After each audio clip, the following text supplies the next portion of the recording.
Hi, Pandas. Today we're reading 10 Beautiful Things by Molly Beth Griffin with pictures by Maribel Lechuga. Lily ran her finger across the Iowa map. An X marks Graham's house on an empty patch of land, Lily's new home. Graham's car tires hummed against the pavement. Lily felt a vibration in her hollow chest. Let's try to find 10 beautiful things along the way, Graham said. Lily turned her eyes to the window. There's nothing beautiful here, she said. She struggled to fold the map so it nestled onto itself just right. You'd be surprised, Graham said. Sure enough, at that very moment, the sun broke over the long horizon. Lily gasped. There's number 1, she cried. Right you are, Lily, said Graham. Pins posts rushed past. Graham flipped on the radio, trying to fill the silence. Lily felt the complaint starting in her belly again, coming up her throat and nearly out her mouth. But then Graham shouted, Number 2! A wind farm has sprouted up in the field beside the freeway. Spinning windmill blades gleamed in the morning sun. Lily concentrated on the game and found number 3 real fast. A red-winged blackbird perched on a swaying stalk of last year's corn. Dark and bright all at once, beak wide open in a song they couldn't hear. Later, Graham signaled and turned the car onto a smaller road. 2 more highways to go, she said.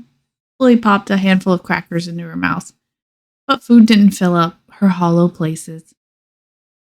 Graham cracked her window, and in rushed air and sound and cold. They crossed a bridge, and Graham chose number 4, the gurgly sound of a melting creek. Lily dozed off. Woke up when Graham tapped her knee and pointed out a falling down apart barn. That's not pretty, Lily said. That can't count. We're not looking for pretty. We want beautiful, Graham said. And so it stood, halfway to 10.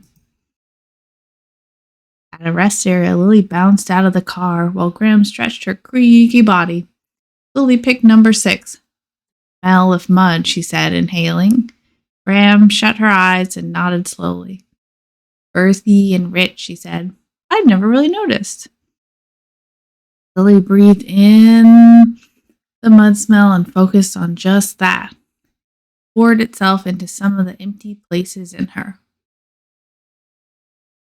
Back on the road, the car seemed smaller. Humming and Lily had stopped, but her legs wanted to sprawl and her stomach was getting queasy. We're on a roll now, Graham said, and she was right about that. 7 and 8 were easy. A cloud shaped like a swan and a little brown calf trotted beside the fence. Miles and miles later, they turned onto their last road, and the clouds began to draw close. The sky grew dark. The earth rumbled. Suddenly, air exploded in bright flashes. Cloud banks traded lightning back and forth, showing off. Number 9. Lily whispered. There was no room for other words. The storm took up the whole world, and it filled Lily up too. She was here with Gran, and for a whole minute, that was all that mattered. On they drove, almost there, not far now. When they'd been almost there for a long time, Graham braked, eased the car down a crumbly driveway, and parked in front of the farmhouse. Here we be, she said, through the drum of the rain. Home. But we only made it to 9, Lily said, slumping in her seat. Nope, 10, easy. Graham came around with the umbrella, and Lily stepped out of the car. We're 10, Graham said. Lily sank into her familiar hug. None of this was easy. Maybe it would never be easy.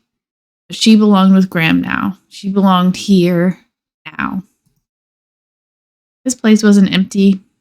Neither was she. Pandas, I hope you liked that story about finding the beauty in things.